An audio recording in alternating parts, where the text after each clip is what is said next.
So we're going to be taking a look at what I consider some of the 5 worst, ugliest cars in BeamNG. Disclaimer, I love all cars. I'm not bashing on the game. I love the game. I just figured this would be an interesting and different kind of video. By the way, these are in no particular order. So let's get right into it. So first up, we got the Lron S-Wagon. Now, I'm sure it's pretty self-explanatory as to why this is one of the quote-unquote uglier cars in the game. It is a oblonged, weirdly shaped station wagon. Now, I love weird, quirky cars and all, but this thing is just not what I imagine when I think of a nice car. It may look a little comfortable on the inside, but on the outside it is kind of ugly.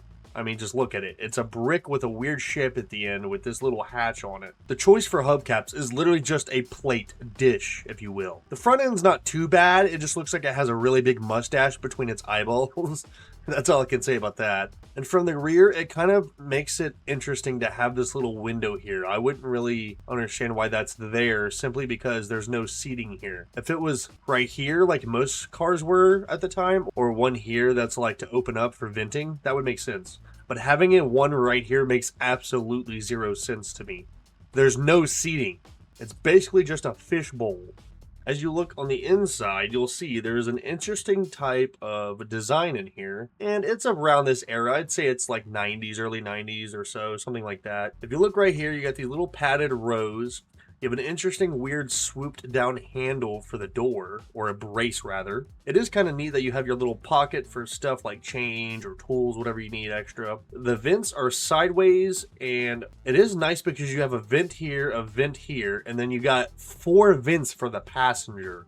That's kind of interesting to have that many. And then for entertainment center, you just really don't have much here. And as you look in the back, it's just plain Jane, one big bench seat, nothing special. They are very short, but very tall, as you can see.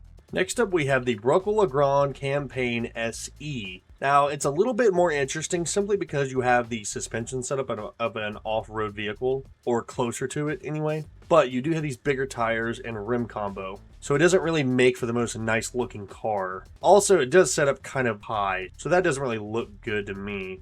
And as you look at the interior, you'll actually notice it's pretty much the same. The only difference that I really notice is the dash is slightly different and modernized, with the cluster being like this and the steering wheel. You also get a new set of buttons down here, and you get a shifter for the center console. But yeah, I think that's pretty much it. Ugly doesn't necessarily have to mean bad. I just don't think that most people would be looking for something like this. Next up, we have the Solead Lansdale, and this is the all-wheel drive SE version. And for the most part, it is kind of ugly. It is kind of cool that the front end almost looks like a snake of some sort, but overall, I'd say it's a pretty ugly car. Now, it does have a nice color scheme on it, so that's kind of helping it out. But overall, I don't think vans really get much love. And it has a rather high ride height for being a van, interestingly enough. As you can see here, the doors do slide back in the rear with a full hatch. And as you can see, the interior is kind of nice, but at the same time, kind of plushy. Like, I'm pretty sure it's supposed to be leather, but you also got these carpet mats and carpet flooring, and kind of a wood grain style.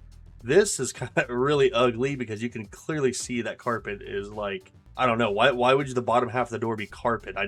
I wouldn't do that. That's kind of ugly. The steering wheel is also obnoxiously thick. Just not my style. As you look in the back, it looks pretty normal. They decided to have the entirety of the center headrest completely gone. I don't think that's going to be very comfortable, but it could be. I don't know. Maybe the back of your head would go through there. Interestingly enough, it also comes with a moonroof or sunroof. I don't know what you would call that. I think it's a moonroof. But it's a massive gaping hole, especially because you can't even tell there's supposed to be glass there. If you look over here, you get 2 center console cup holders, a little cubby, a smaller cubby down here. I think that's supposed to be one too. And then you have the wood-styled center radio infotainment center. I will say one neat little detail they added that I wouldn't think of. This little grabber right here to shut it. That is a very neat small detail. But overall, an ugly vehicle.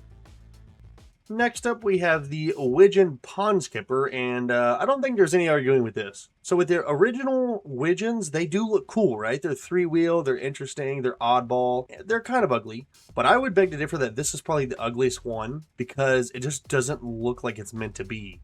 So you still got the regular, like, cut off at the back look, but you got an off-road suspension with off-road tires and sort of a lift almost. And it just makes it look like a not meant to be car. It looks cramped. I mean, look at it. It looks like a bug. Again, not saying that it's bad. It's very interesting. It's just ugly. These mirrors are massive for as small as the car is. Look at that. It's almost as big as the tire. Actually, the headlights are the same size as the tire. Then you got one windshield wiper. For some reason on this model, you get a cross member on the door, but no door. Massive seats, so at least they accommodate the shape of your body for the most part. For whatever reason, you can access the back from the window if you so choose. And I don't know how the lights are actually set in because they don't look like they are attached to anything. And on the inside, you can see it has an interesting little H pattern here. A weird, even older looking style, like 70s style dash. And a very, very basic steering wheel with a rod just sticking out. Most cars, you can't really see that. It's usually covered with this material here or a guard of some sort. Honestly, I don't even know why the mirror is there when you could just simply look out the back. It's all one big window. And if you look right here, the entirety of this top shell comes off, revealing the skeleton of the car. Interesting. But overall, very ugly. Next, we have the Solead Windover S3800. It is kind of ugly, I'm not gonna lie. The top rounded front nose on this thing is what really I'm not liking about it.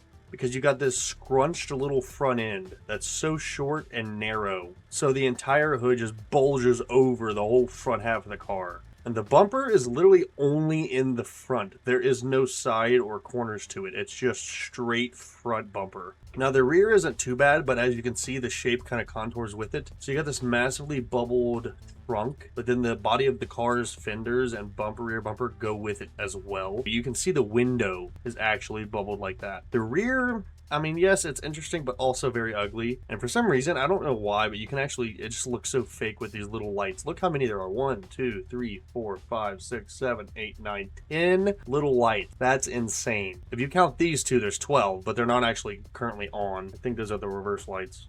You just got this tiny little exhaust sticking out the bottom of the car when it's this big boat of a car. Trunk is very basic, just wheel arches. A really ugly carpet though.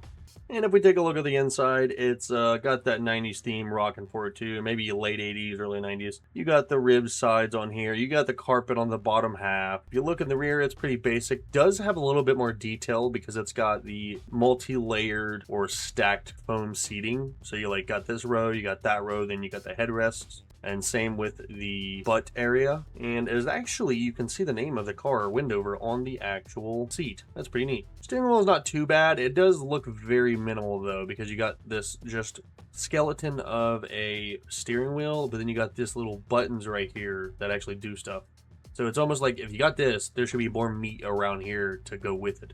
But it does have an interesting dash. Kind of ugly, but very interesting. You got this little window panel here that gives you your heat and all that stuff and your blower, but then you got your electronic speedometer and all that. I'm not sure what this is. This might be the actual radio. Then you actually do have some buttons down here for whatever. And then here's what really doesn't make sense to me. You got this big vent here, medium to big size vent here. I'm assuming it's the same size, and here. But then this one's on this side of that. Then you got this tiny little one over here. What's that doing? You should have just had one here and one here instead of this big girl right here. But this is actually part of the dash while this is sticking out from the dash. That just doesn't look good. Alright, that's going to conclude the video. Now remember, I'm not bashing the game. I'm not bashing the cars. I love all cars. I just made this video because I thought it was different and interesting. Let me know down in the comments, what do you guys think the ugliest car in BeamNG.drive currently is? Or if you want me to go over any other cars that are ugly. And I'm probably going to do a part 2 with some of the best looking cars. So stay on the lookout for that video. But until then, go ahead and drop a like, leave a comment if you so choose, subscribe if you're willing to, and take a look at my channel just to see what I have to offer. I hope you guys have a wonderful evening, and I'll see you in the next video. Nice.